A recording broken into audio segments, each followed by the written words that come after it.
13 қазан 1995 жыл. Канада, Абботсфорд қаласы. Жергілікті ауруханаға жас қыз жақындап келе жатты. Қансырап жатқан қыз аяғында әзер тұрды. Оған жедел түрде дәрігерлік көмек көрсетіле бастады. Үсті басы қан қыз тек менің құрбымды табыңдар, Таня Смитті, ол жоғалып кетті, деп сандырақтағандай болды. Біраз уақыт өткесін ауруханаға полиция қызметкерлері келді. Бірақ жәбірленген қыз сөйлесе алмады. Бас сүйегі сынған қызға жедел түрде операция жасалу керек болды. Ал видеомызды жалғастырмай тұрып, лайк басып, арнама жазылып, қоңыраушаны мыжып кетулеріңізді сұраймын. Бәріне сәлем достар, сіздерді Рилнар арнасында қош көрдік.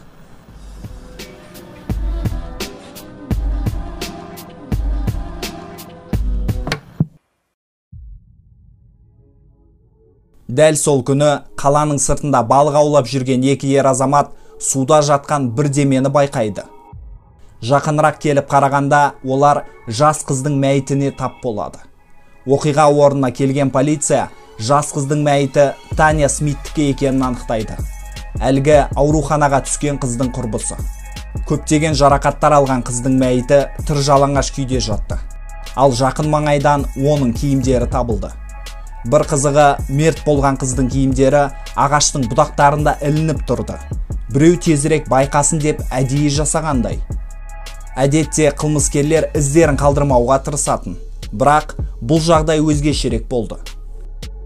Мед сарапшылардың айтуы бойынша Таня Смит басына қатты соққылар алғаннан көз жұмған екен. Оның бас сүйегі, қабырғалары, қолдары сынып кеткен. Одан бөлек марқұмның денесі тістелген болатын, яғни адамның тістерінің іздері табылған. Және қыздың зорланғаны анықталады. Оның денесінде сперма және тістелген жерлерден сілекей табылған. Осылайша қылмыс жасаған адамның ДНК-сы құралды. Бірақ оның түкте пайдасы жоқ еді. Себебі полицияда күдікті ешкім болмады. Сол себептен ДНК-ны еш нәрсемен салыстыра алмайтын. Бірнеше күн өткесін ауруханада жатқан марқұмның құрбысы Мисти Кокерилл есін жинайды. Жәбірленген қыз полицияға сол түні не болғанын айтып береді. Кешқұрын 12 қазан күні 16 жасар Мисти мен Таня сауық кешінен кейін үйлеріне қайтып бара жатқан. Кенеттен шөптің арасынан бір еркек шығып, қыздарды қолдарынан тартып өзімен бірге күштеп алып кеткен. Қыздарды қалың шөп пен ағаштар қоршаған жерге апарып, әлгі еркек жерден битаны алып, Таняға «Киіміңді шеш қаншық» деп айтқан. Қыздардың бойын үрей басты. Таня киімін шешіп болғасын, әлгі еркек оған жерге жат деген. Бәлкім әлгі оңбаған қыздарды дәл сол жерде зорлауды жоспарлаған болар. Ер адам Таняға жақындап битасын жерге тастайды. Мисти сол уақытта битаны алып, бар күшімен әлгі еркекті ұрады. Бірақ 16 жасар қыздың үлкен адамға күші қайдан жетсін? Оңбаған битаны Мистидің қолынан жұлып алып, оны ұра бастайды. Соққылардың біразы қыздың басына тиеді. Байғұс өлдім-ау деген сәтте есін жоғалтады. Мисти көзін ашқанда 5 сағат өткен болатын. Айналасында құрбысы да, әлгі малғын да болған жоқ. Үйтіп-бүйтіп қансырап, Мисти ауруханаға жетеді. Жәбірленген қыз қылмыскерді сипаттап бергесін, оның фотороботы жасалады. Бірақ басынан қатты соққы алған қыз оқиға қай жерде болғанын айта алмады. Дәлірек айтсақ, есіне түсіре алмады. 17 қазан. Бұл іспен айналысып жүрген тергеушіге біреу қоңырау шалады. Тұтқаның арғы жағындағы ер адам сол түні Мистиді ауруханаға апарған менмін деп айтады. Бірақ Мисти ауруханаға өзі барған жоқ па? Сол күні 15:45-те белгісіз ер адам полицияға тағы қоңырау шалады. Менің кім екенімді білгендеріңді қалаймын. Таняның көкірегі тәтті екен. Қоңырау шалған адам қылмыс жайында көптеген нәрселер айтып береді. Мысалы, Таняның денесін тістегені туралы. Бірақ ол жайында полициядан басқа ешкім білмейтін. Полицияға қылмыс жасаған адамның өзі қоңырау шалғаны айдан анық болды. Қоңырау шалынған жерге полиция қызметкерлері жетіп барды. Әлгі ер адам таксофоннан қоңырау шалған екен. Және әрине полиция жеткенде ол жерде ешкім болмады. таксофонды полиция қоршап, қылмыскердің саусақ іздерін табуға кірісті. Бірақ одан дым шықпады. Телефон тұтқасында жүздеген адамның саусақ іздері болды. Таксофонға кім кіріп, кім шықпайды. Сол күні кешке белгісіз адам қайтадан полицияға қоңырау шалды. Саусақ іздерін қалдыратындай, мені ақмақ көріп тұрсыңдар ма? Ол әңгімеден полиция таксофоннан саусақ іздерін іздеп жатқанда, қылмыскер жақын маңайдан бәрін бақылап тұрғаны белгілі болды.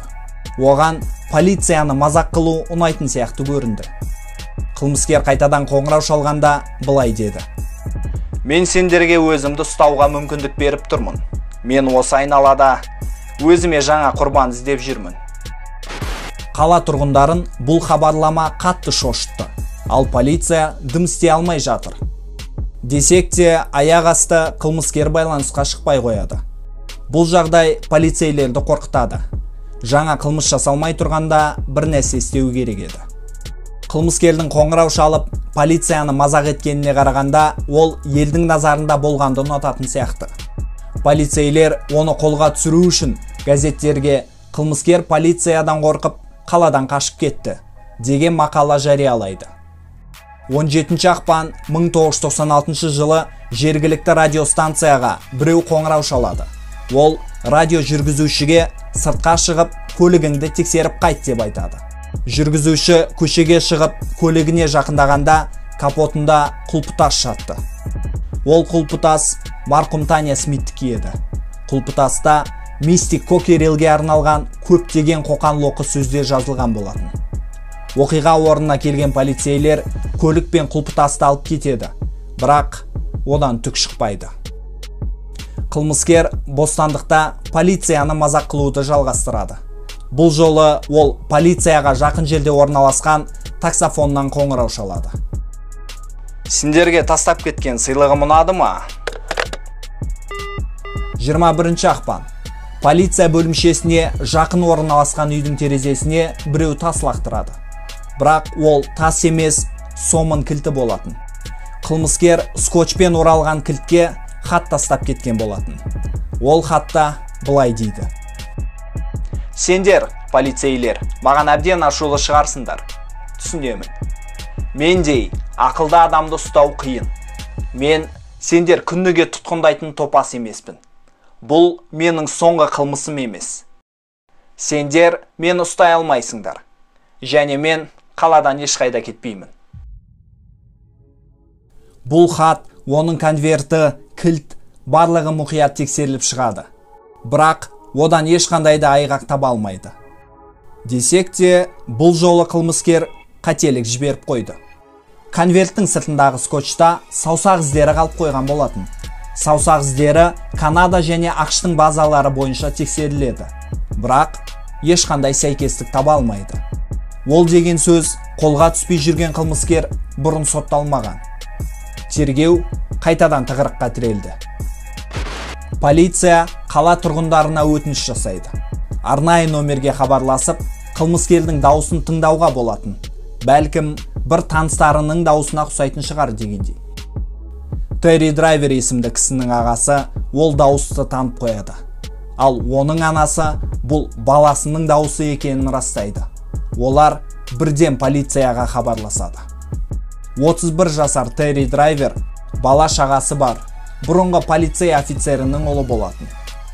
Полиция оның үйіне барып, жалғандық детекторын өтуін, ДНК тест тапсыруын немесе саусақ іздерін беруін сұрайды. Әрине, Терри бұның бәрінен бас тартады. Бірақ заңгерімен ақылдасып, жауабымды беремін дейді. Көп ұзамай Терри саусақ іздерін беруге келіседі. Тек барлық тексеруден кейін оларды жойып тастаңдар дейді.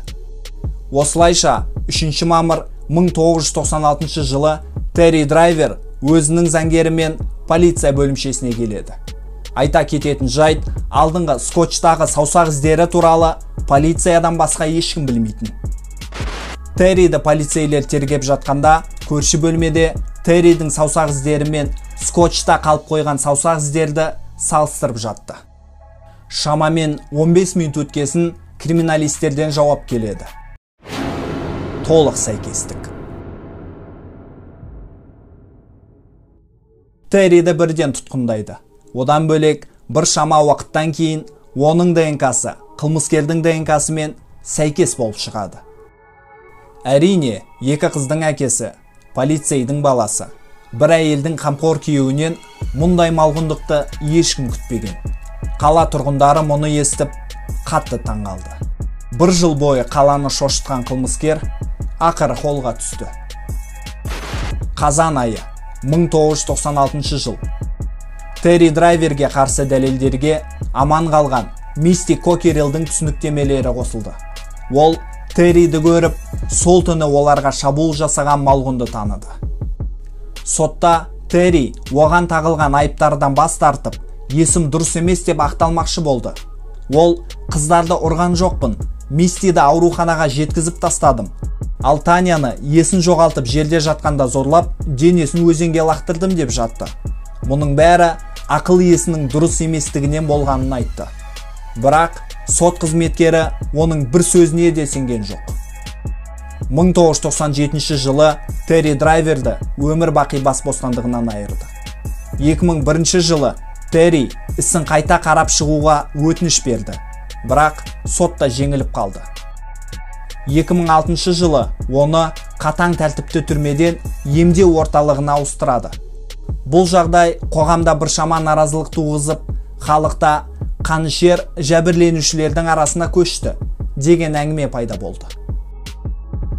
23 тамыз 2021 жылы 56 жастағы Терри Драйвер қайтыс болды.